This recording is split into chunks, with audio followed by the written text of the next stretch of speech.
CBSE class 12 maths. हमारा chapter है probability और उसमें हम टॉपिक करें बेस थ्योरम और total theorem of probability.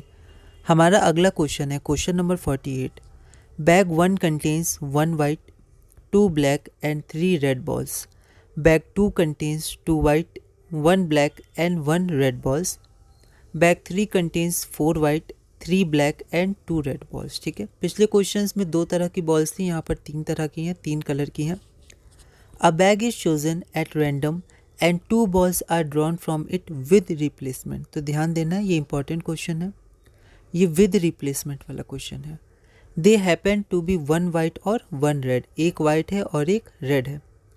What is the probability that they came from bag 3। इसकी क्या प्रोबेबिलिटी है कि वो बैग 3 से आए। ठीक है, यह question CBSE sample question paper 2018 में 4 मार्क्स का पूछा गया था। एक बार आप इस क्वेश्चन को ट्राई करिए, फिर हम लोग आगे बढ़ते हैं। इस क्वेश्चन को हम लोग बहुत ध्यान से समझेंगे।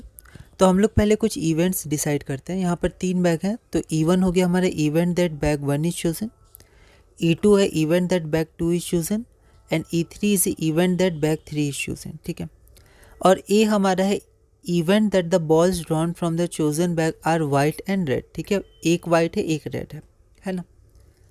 अब यहाँ पर हमें एक बैग को चुनना है, तो उसकी प्रोबेबिलिटी 1/3 हो जाएगी क्योंकि रैंडम सिलेक्शन है, तीनों बैग एक तरह के हैं, तो टोटल 3 हो गए और किसी एक को चुनना है तो फेवरेबल आउटकम 1, तो 1/3। तो probability of E1 E2 E3 आपकी 1/3 हो गई, है ना। इसको इक्वेशन 1 मान लिया। अब यहाँ थोड़ा हम लोग ध्यान से देखते हैं। अच्छा, probability of A by E one को पढ़ेंगे कैसे? तो जैसे पहले पढ़ा था, प्रोबेबिलिटी ऑफ A क्या है? Choosing 1 red and 1 white.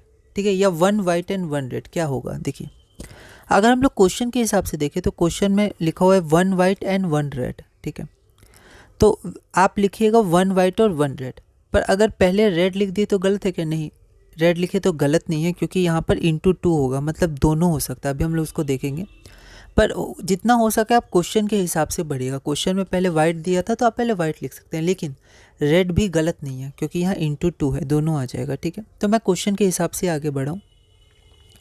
तो यहाँ पर probability of choosing 1 white and 1 red balls from bag 1 with replacement. ठीक है, तो E1 है कंडीशनल प्रोबेबिलिटी में डिनोमिनेटर, मतलब बैग 1 है, ये हमें पता है बैग 1 से ली गई है और रिप्लेसमेंट हो रहा है।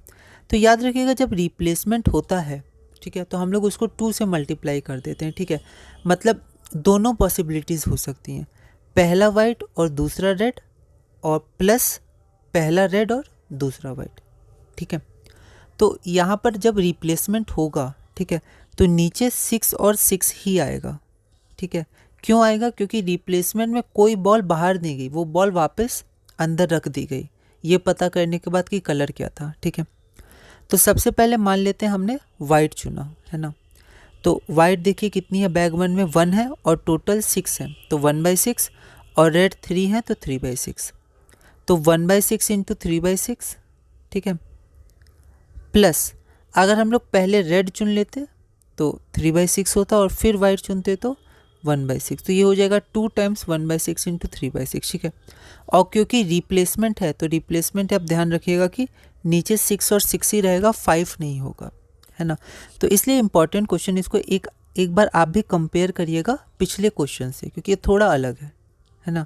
2 से मल्टीप्लाई भी है और डिनोमिनेटर भी सेम है ना। तो ये आपका आंसर आ जाएगा 1/6। ठीक है, इसी तरह probability of A by E2, इसको आप कैसे पढ़िएगा? Probability of choosing 1 white and 1 red ball from bag 2, bag 2 हमारा सेलेक्टेड है, विद रिप्लेसमेंट, तो इसका आपका आंसर उसी तरह आ जाएगा 1/4। हम लोग 2 से मल्टीप्लाई करेंगे, है ना। Probability of A by E3 बिल्कुल सेम है। Probability of choosing 1 white and 1 red ball from bag 3 with replacement, इसका आंसर आपका आ जाएगा 16/81। इक्वेशन 3 मान लिया इन दोनों को और इसको 2। अब हम बेस थ्योरम लगाएंगे जो हमें चाहिए। तो हमें चाहिए क्या? तो हमें चाहिए, कहाँ तक किया था हमने? यहाँ तक कर लिया था। ठीक है, अब हमें जो लैंग्वेज है उसे ध्यान से लिखना है। जैसे यहाँ पर गलती हो गई, ठीक है, तो यहाँ पर प्रोबेबिलिटी तो T ओवर राइटिंग के साथ है, तो हमें बहुत ध्यान से चुनना है। यहाँ पर बैग 3 में 3 2 बार लिख दिया गया, तो मुझसे गलती हो गई थी।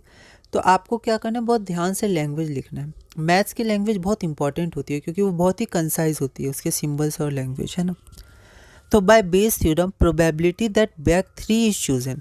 अब इसकी प्रोबेबिलिटी निकालने के बैग 3 चुनने की क्या प्रोबेबिलिटी, और पहले बैग 3 हमने पहले ही चुन लिया था, ठीक है, नीचे लिखा गया था, पर अब E3 ऊपर लिखा जाएगा। और हमें पता क्या है, हमें ये पता है कि 2 balls drawn are 1 white and 1 red, है ना, जो दिया हुआ था। तो P E3 बाई ए क्या हो जाएगा, P E3 by P A by E3, और स्टार्टिंग करेंगे E1 से, है ना, फिर E2 फिर E3, ठीक है।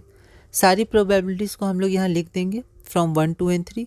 तो आपका जो फाइनल आंसर आएगा वो आ जाएगा 64/199।